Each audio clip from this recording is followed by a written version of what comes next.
Hello guys! Welcome back! If you're new to my channel, I'm MariaVilla, and yes, this is my Waganda World.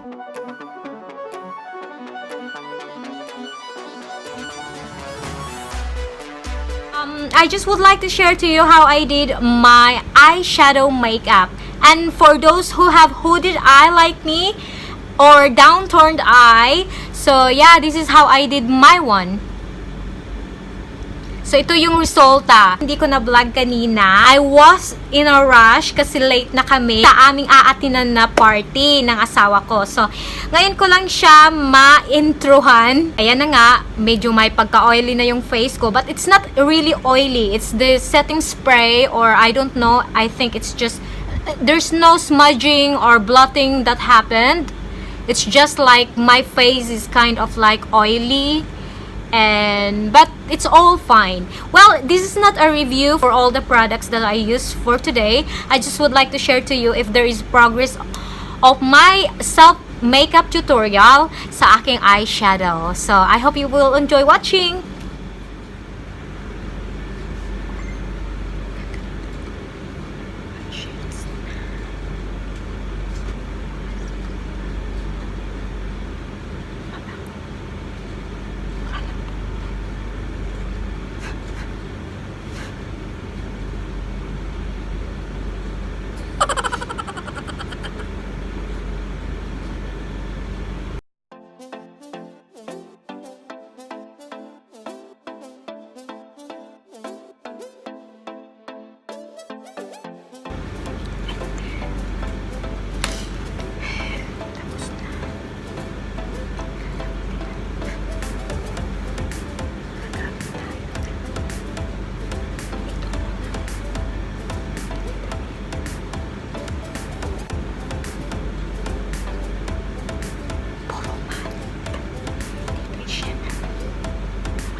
Love.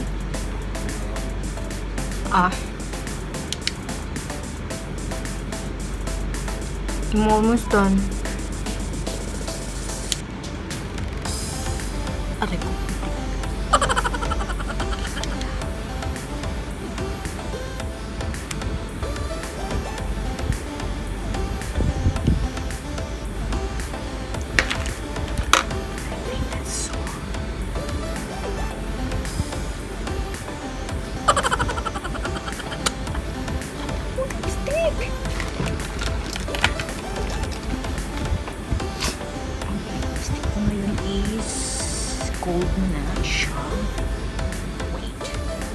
And yes, if you know anything and if you can share your experience to me, please leave a comment down below. And please don't forget to subscribe if you haven't subscribed yet. And press the bell notification so you will get updated.